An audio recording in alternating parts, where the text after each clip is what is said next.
people are people. People want the best for their children. Solutions may vary, but at the end of the day, that's really what we're all working towards.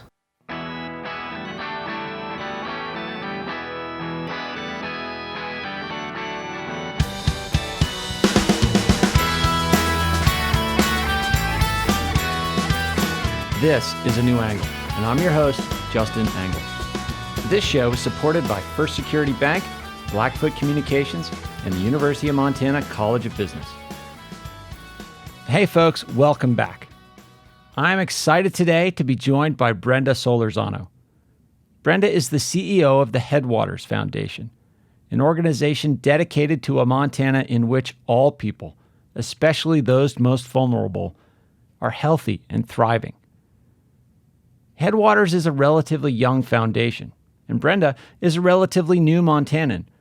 But in a short time, Headwaters has made incredible impact, not only through funding many organizations in need, but also doing so through new paradigms, including a deep commitment to trust-based philanthropy. Brenda, thanks for coming on the show today. Thanks for having me. Excited to be here. Yeah, so tell us where you're from. Where did you grow up? I actually grew up in San Francisco. I was born in Guatemala, and when I was 6 months old, my parents decided to move to the United States, and San Francisco became our home.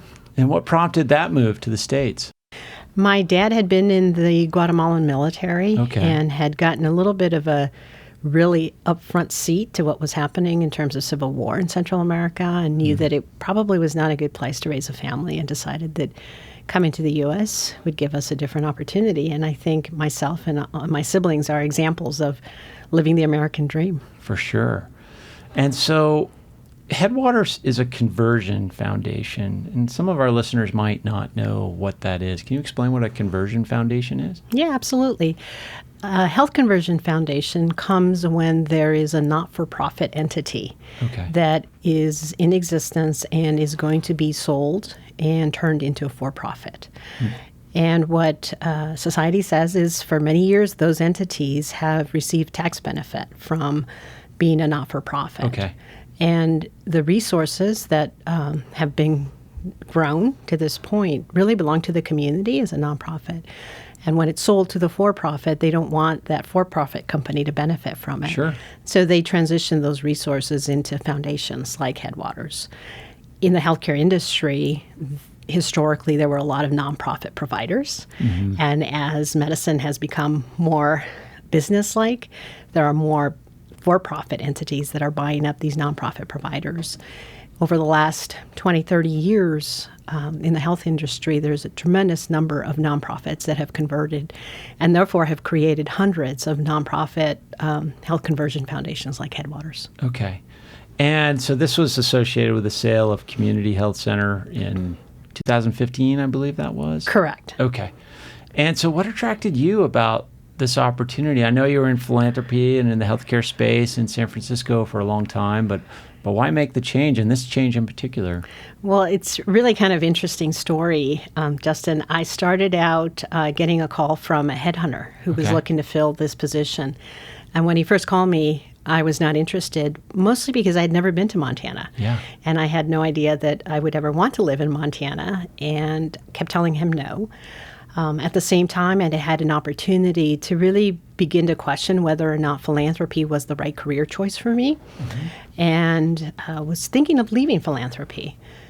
Then I went into a leadership program, and part of that leadership program was to come up with a life plan of what I personally wanted to do, personally and professionally, with the remainder of my career. And I started developing a different approach to philanthropy, where we would shift from being gatekeepers to really true partnership with nonprofits, eliminating or trying to reduce the power dynamic that exists between foundations and nonprofits. I didn't think that this would ever be possible. It was sort of this pie-in-the-sky idea. And that happened to coincide right at the same time that this headhunter had called me. So I thought, well, let me go to this interview and meet these people and pitch this idea. And I had a wonderful conversation with the folks that were on the board of the Headwaters at the time. And I remember walking away from that meeting going, I don't think this board is going to hire this girl from California to implement this crazy idea. But they did, and it became this opportunity to really turn philanthropy on its head and create a new foundation from the ground up that does things differently.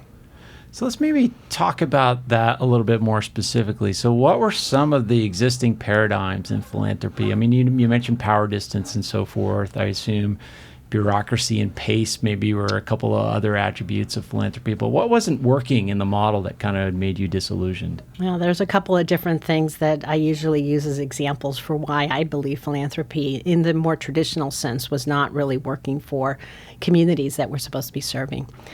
The first is just the amount of bureaucracy that exists on both the inside and the outside of the philanthropic business. Okay. So I found myself basically hopping through a lot of hoops internally, writing a lot of documents, trying to convince a lot of people to support community organizations that were mission aligned.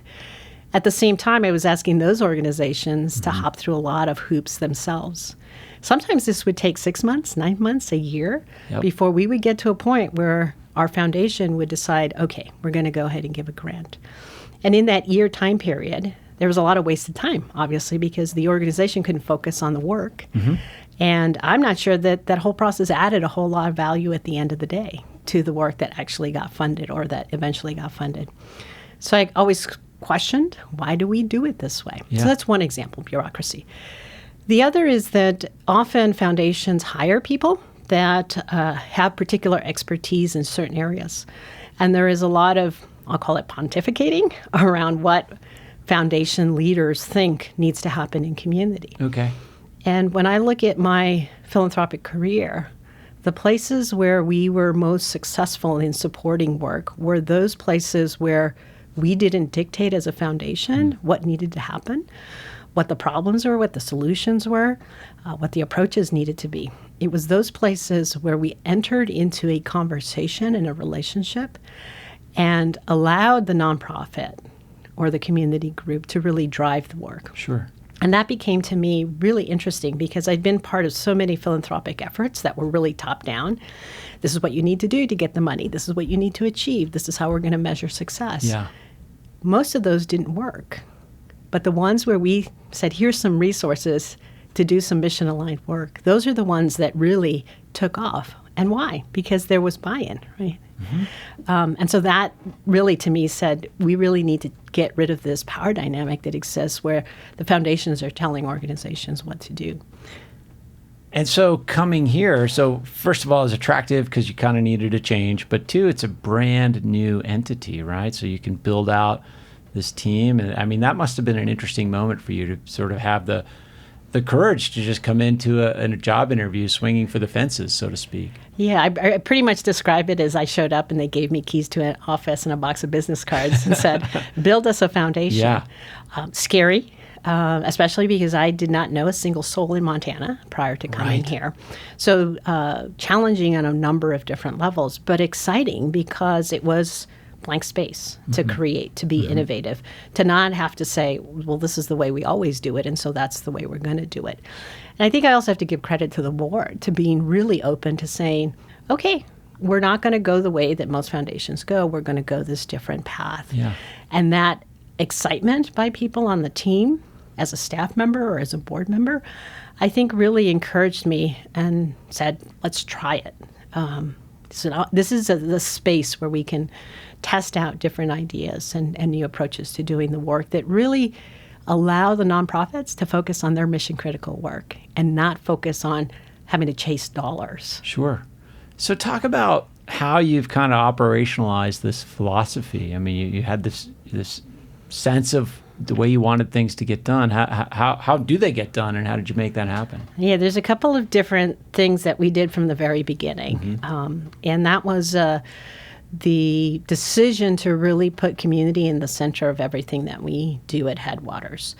I often said to the board and to my staff, this money that was generated by the sale of Community Hospital does not belong to me, does not belong to the board, does not belong to the staff. It really belongs to the people of Western Montana. So we should not be the ones that determine what it is we're going to fund. Right. We should let the communities determine that. The first 3 months that I was here, I spent a lot of time traveling Western Montana, talking to anybody who would be willing to talk to me about what should be the issues and populations that we should prioritize. And that, in essence, drove our focus on upstream systems change, addressing social determinants of health, and focusing on children and families in particular. So that was fundamentally the first thing we did. The second thing we did is we thought about how do we simplify the application process for nonprofits. Sure. So we decided, what if we didn't have a traditional application process? What if we got rid of, requests for proposals and letter of interest and the back and forth? All the vocabulary and jargon and all of that. Exactly. What if we got rid of all of that? And instead, we just sat down with people and had conversations about what they thought they needed money to do the work that was mission aligned. Yeah. And then we just did that. It's so simple, right? And common sense, and yet that's not how philanthropy operates. And so the opportunity to actually do it that way, I think, has been transformational to the relationships that we've built with organizations in Western Montana. And so as you're kind of bringing that operational culture to life, what signals are you getting from the community as to, who are the vulnerable populations that you want to serve and connect with? How are you kind of getting the signal from the community? Yeah. So clearly from the very beginning, we heard that Montanans wanted us to focus on children. Okay. And children that come from underprivileged families.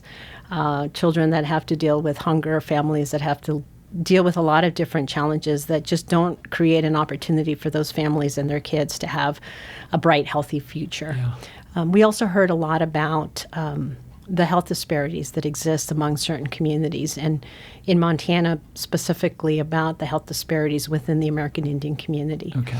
So that also became another focus for us. We also heard that it would not be good if this foundation focused on just filling holes and gaps. Sure. and just provided direct service resources. That if we were going to make a difference in the long term, that we needed to focus on those upstream issues to really bring communities together to identify what are the solutions to the many challenges that keep Western Montanans from being healthy and thriving.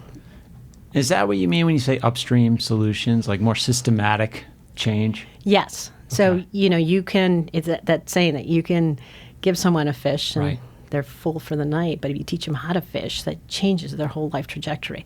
Same concept here. We could provide car seats, for example, for every child in Montana, or provide food boxes. But if we don't fundamentally address the systems that are creating these inequities among families in Western Montana, nothing's going to change. And we would run out of money.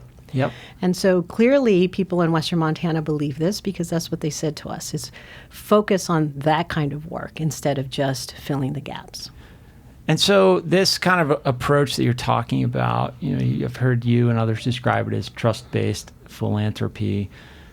How do you kind of develop that trust? And not only because you got to probably be working multiple sides. Like you're trying to establish a relationship, a trust-based relationship with potential benefactor, but it's also at the same time your board has to entrust you to make the right choices and to build the right relationships. Yeah, and this is why we call it trust-based philanthropy, because trust is at the center of how we do our work. Mm-hmm. Oftentimes, trust-based philanthropy is described as a way to do grant making, and it's much more than that. It is really a values-driven approach with a belief that if you actually have trusting, authentic relationships with those people that you work with, then you can actually operate at a very different level and hopefully have a greater impact. I often describe our approach to this work as a trust-based circle. And it started with the trustees of Headwaters agreeing to trust the community to decide what it was we were going to focus on and prioritize. Yeah. And then we have to have the trustees of the foundation trust the staff and myself to operationalize what the community has said. And then we as a staff have to trust the organizations that we work with and that we fund so that they can actually do the work that they believe is important. That circle of trust is required to operate. And that doesn't mean that it's perfect, right? We have had broken trust like any other relationship in different levels of this circle at Headwaters in the last few years that we've been operating. Mm-hmm. But because we're trust focus, we have built strong relationships among all those different people in our trust circle.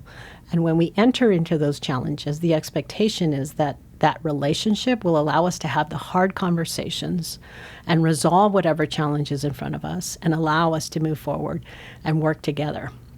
Without that trust, you can't have that psychological safe space to engage in that candid conversation, which would make it very difficult. But because we approach that way, it's been different. And I can tell you that as a new foundation, as someone from not Montana, I didn't start from being granted a place of trust.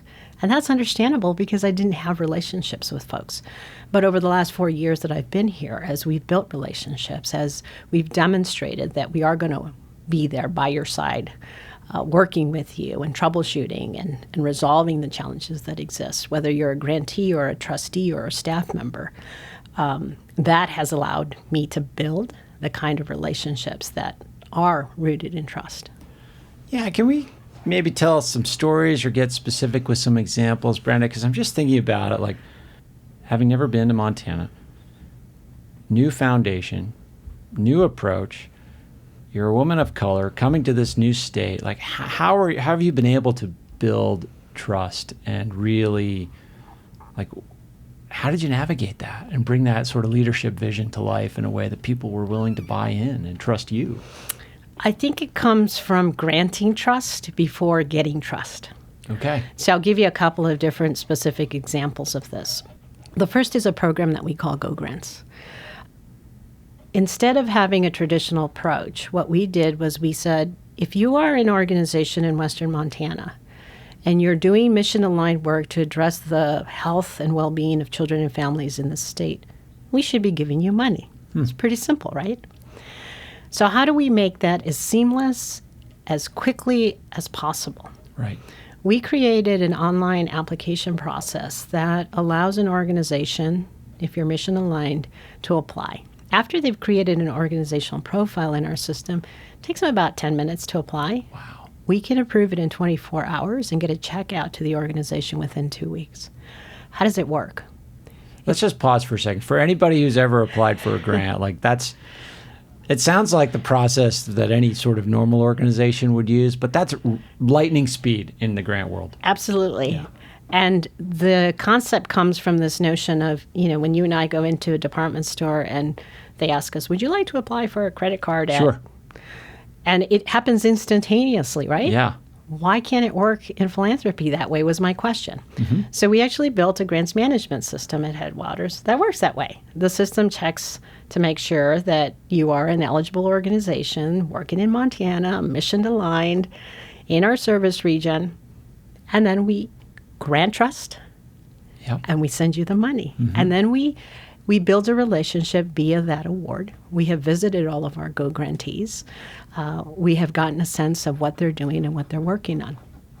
Now, when I first came to Montana, I went to some of these communities. They were not granting trust initially, and I totally understand why and appreciate where they were coming from.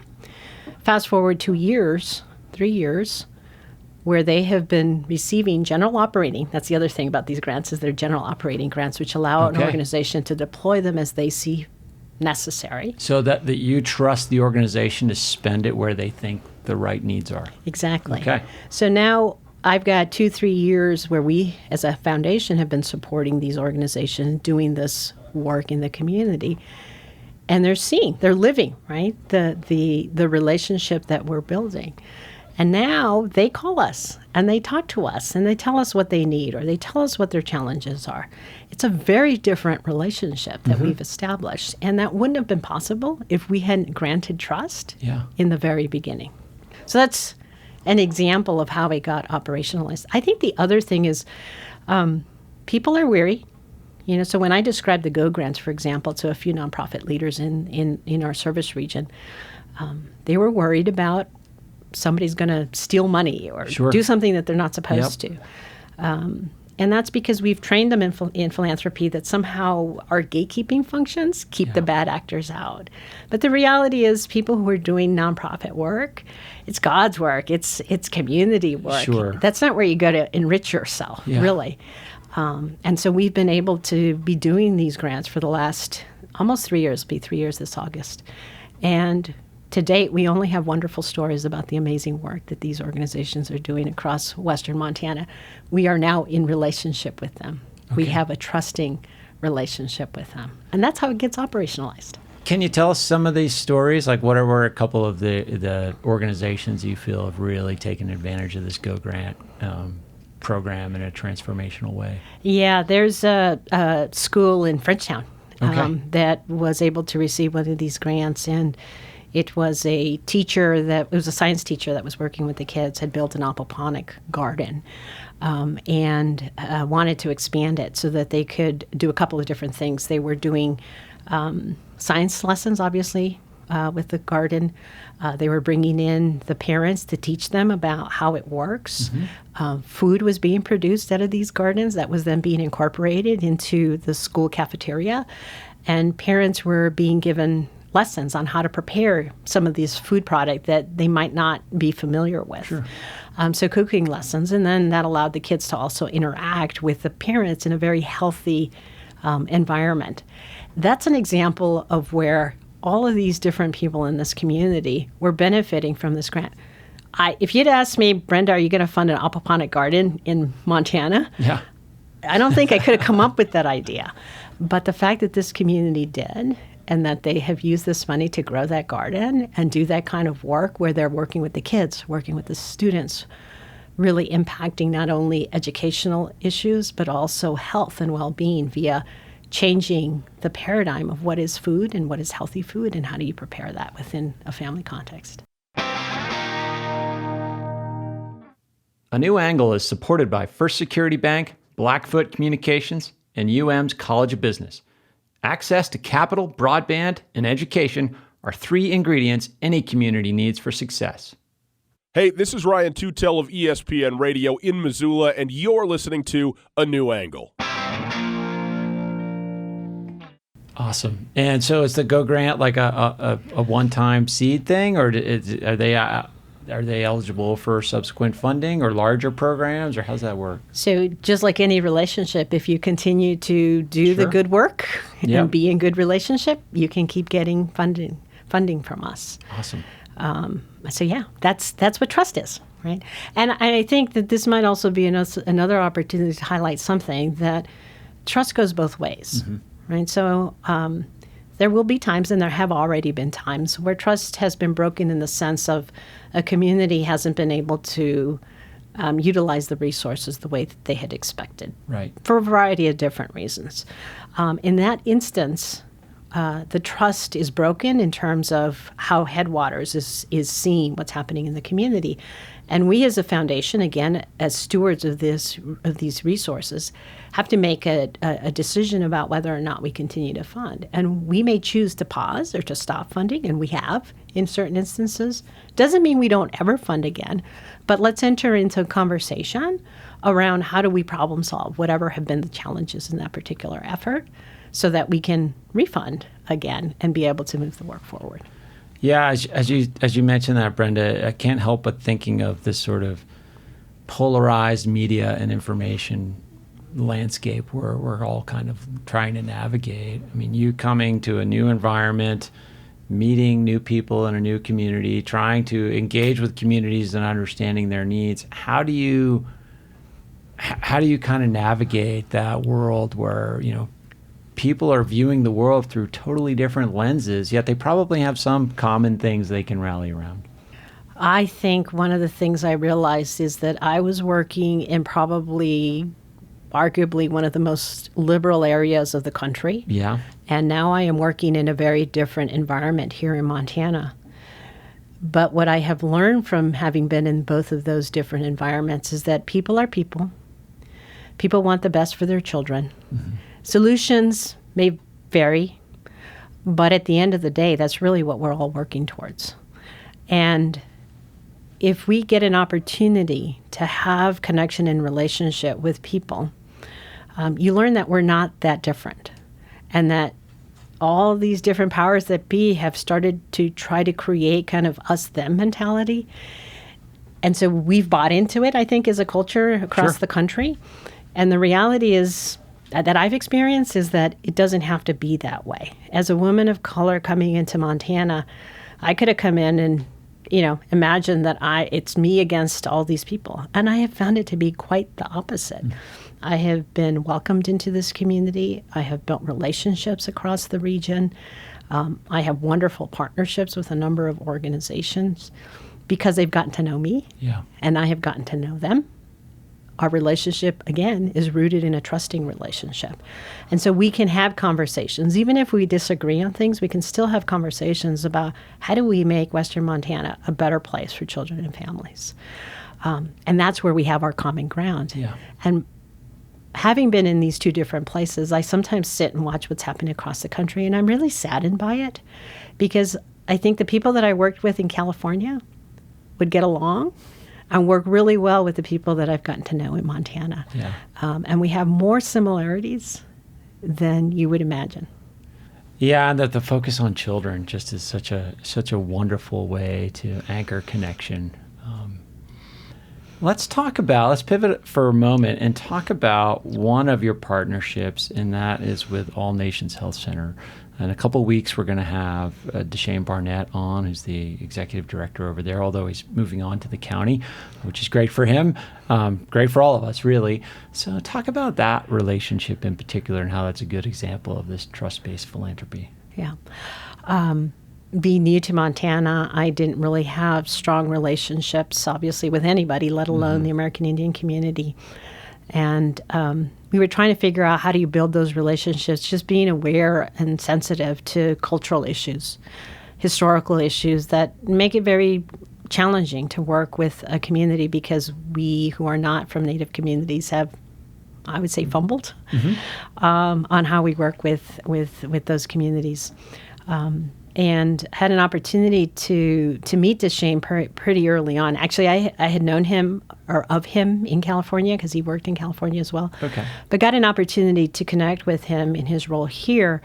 And I think he wondered about us. He wondered about whether or not Headwaters was really committed to addressing American Indian issues in Montana. I think he wondered about whether the board was really willing to cede some of the power that foundation boards have.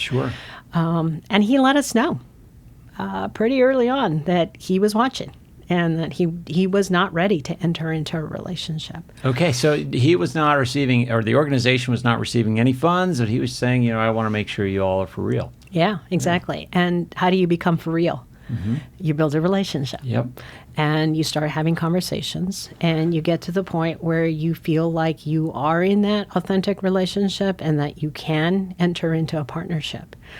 And I kept telling Deshane, you tell us what you think needs to happen at All Nations Health Center, and we will support that. And I'm not sure that he totally believed it, but when it finally did happen, I think he began to maybe believe that we were going to be different than the various foundations and philanthropic institutions that he had dealt with. And we have really followed Deshane's lead on this work. And he has said, this is what All Nations, and the community that we serve need. And can you provide support to us to be able to do that? And hopefully that's what we have done.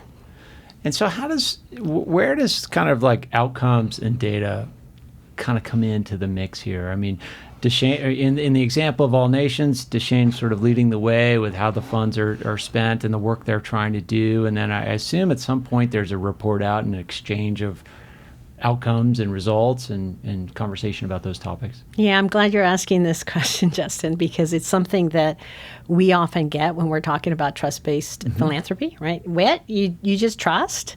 What? General operating support? How are you making sure that these resources are really resulting in something positive for the communities that are supposed to benefit from them? It's a complicated answer, and what I'll say to you is that there are a number of different things that we've thought about. Number one, redefining how you define success. So many of us have been Western trained. Data, hard numbers, ROI. These are the things that we have come to believe are the ways that we should demonstrate success. And one of the things that I have been trying to push my staff, the board, and the communities we serve is that there are lots of different ways to think about success. And it doesn't always look the way that you would expect in a pie chart or a graph chart or numbers. That you can agree to what it is that you're trying to achieve and then be able to collect data, which for me is stories, about how this is making a difference. So the story about the aquaponic garden is an example. There is no hard data. But if I tell you that story, don't you feel good about we're making a difference in Frenchtown? 100%. Yeah. It's a different way to define what impact is. We also work very closely with all of our grantees for them to tell us, how are you going to define success for what you do? So it's not us telling them, but they telling us. And then we do have conversations. Instead of requiring our grantees to submit reports, which is sort of another traditional practice of philanthropy, which, by the way, over my 20-year career, I've received thousands of grantee reports. Yep. And if I'm being honest, I've skinned them maybe at most, and they just go filed away. So instead of requiring a lengthy report that probably takes hours and hours for someone to complete, we sit down over coffee. We have a conversation, we capture what has been the success, and then our staff goes back and we enter that information into our system. What does that mean? That means that the grantee can focus on mission-critical work and not on submitting information. Sure. We get to put the stories in and the data in that we know we care about. And then we get an opportunity to share that back out with our grantees, with our trustees. And we're getting pretty close to having an opportunity to share something publicly around what impact we've had as a foundation. I'm really excited about that. But it's going to be very different, I think, than what most of us traditionally assume. The other thing that I want to say about this particular issue is that foundations alone don't result in impact. One organization alone isn't necessarily going to change the systems. And I think that's another paradigm shift that we need to have, that if it were up to money, we would have solved all these problems a long time ago. But you need a right kind of environment, a political environment, a policy environment, a funding environment, the right collaboration, the right players at the table. All these things have to align in order for there to be some kind of change that positively benefits a community. Sure. Money alone's not going to fix that. And so we have to really be cognizant of that and think about how we define success very differently. Yeah, so you've mentioned a few of your priority areas, health of children, vulnerable communities, tribal communities in particular. Talk maybe about what you've learned about Montana, both in terms of the quality work being done here through the organizations you're working with, but also what are some of the barriers to improvement at a systemic level that you've learned about? Yeah, so let me start with the positives first, and then I'll talk a little bit about the challenges that I see. Small community, everybody knows each other, so everybody who needs to be at the table can be brought to the table very quickly. If you think about a big state like New York or California, trying to get like the key people in a room, almost impossible. Montana, you can actually make that happen. A deep caring for your neighbor. So people aren't coming to this work because, there's a movement or an effort or a media campaign. It's because they genuinely care about their neighbor. Sure. And that's powerful. Right, the ability for people to care for each other, which is another thing that I think is missing in this country, but I still see here. I think the ability to be in a resource-constrained environment, and you kind of make it happen anyway. The amount of volunteerism that exists in the state, the desire of people to work together to create better community for themselves, their family, their children. All of those are strengths I see in Montana, and a very rich nonprofit community. Absolutely, right? Especially here in Missoula. I think some of the challenges that I've seen is that it's related to the strengths. Right, usually that's the way it works. Nonprofits in this community and communities across Western Montana live in a resource-starved situation. Sure. And when you approach problem solving from a limitation of resources, you think smaller, right? Because you don't have the ability to dream and to think about what could be possibility. And so that requires some ability to have time, have resources to reimagine and problem solve in creative, innovative ways. I'm hoping that Headwaters can create some of those spaces because that, I think, limits the ability to achieve the kind of change that people want to see in Western Montana. Another thing that I think is a challenge for this region is just not having access to information and other kinds of resources, not dollar resources, that you might have in a bigger community. Sure. So, California is the capital of innovation, and you're learning about things almost daily about how people are transforming everything from the car industry to philanthropy. In Montana, we're a little bit slower to catch up to that because we're not exposed to it as much. And that's one of the things that I'm hoping we can do is not bring in like what other people do, because that's the other thing I learned about Montana is Montanans like to be led by Montanans, sure. But to learn about other things, to expose the thinking to other ways and other approaches, so that we can take what works, what could work in Montana, and implement it and leave whatever doesn't, to the side. So that's really about a resource thing, right? More than anything as well. And that, we're a little bit of help because we're new resources that are available to communities. And my hope is that some of the work that we're funding catches the attention of other funders at the local, at the state, regional, and national level, and maybe begins to leverage some resources into the state. Yeah, I would think beyond, when we hear the word resources, we think about money mostly.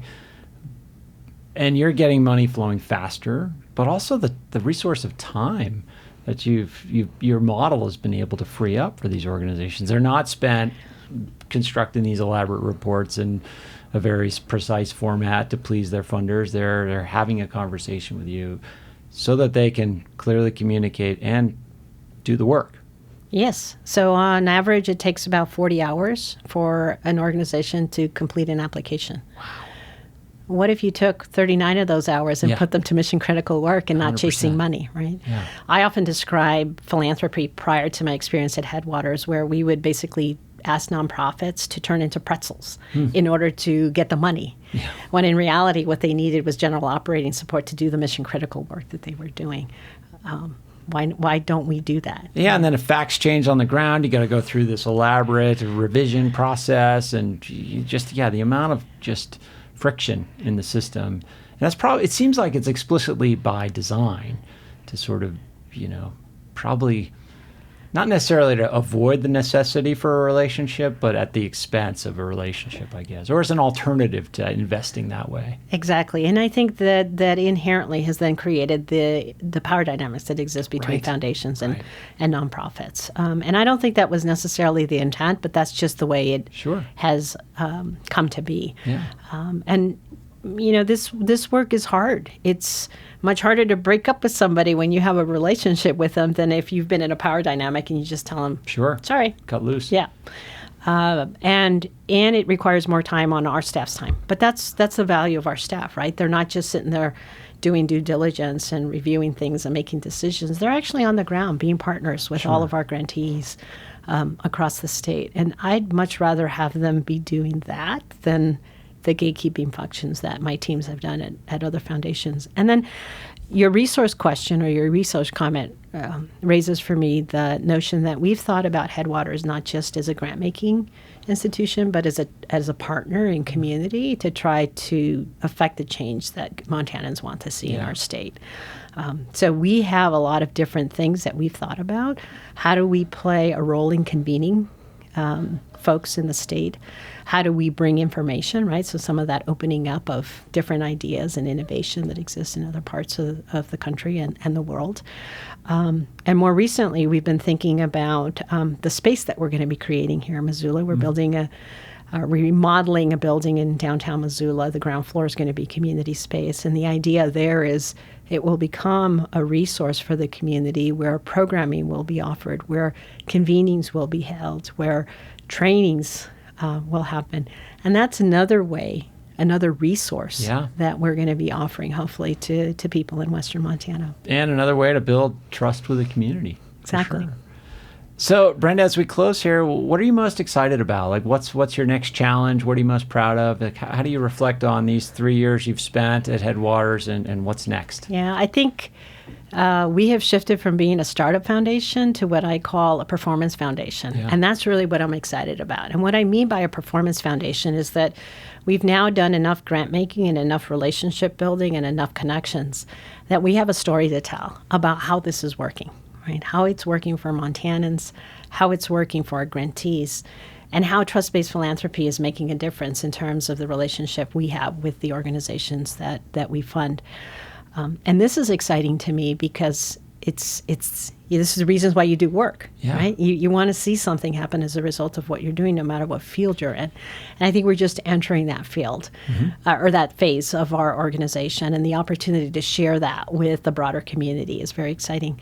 I'm also really excited about demonstrating to the field of philanthropy that trust-based philanthropy is the way to go. Yeah. And being able to tell the Headwaters story. Right now, on a monthly basis, I'm getting asked to speak about trust-based philanthropy across the country, and even to funders outside of the United States, about how it works and why it matters. And I often go home and tell my husband, here's this little foundation in the middle of Montana who's being called upon to talk about why this matters. And foundations across the country are interested. So the opportunity to maybe not only get them to pay attention, but to actually change their practices. Because what good is it, Justin, at the end of the day, if just Headwaters is doing the work this way? Part of our effort should be to also get our colleagues in philanthropy to adopt this practice. Sure. And, I have come to love Montana. It's home now. I've got 2 kids that are growing up here, going to school here, and the opportunity to be able to be part of this community doing this good work. What's there not to like? Yeah, well, we're glad you're here. We're glad you chose Montana. Brenda, if folks want to learn more about Headwaters and the wonderful work you and your colleagues do, where would you direct them? A couple of different places. Number one, our website at headwatersmt.org is a great place. And the second, it's also on the website, which is my contact info. Part of what I do is build relationships. And so if any of your listeners are interested in learning more, my contact info is there. Please give me a call. I'm sure many will. Brenda, thank you. Thank you.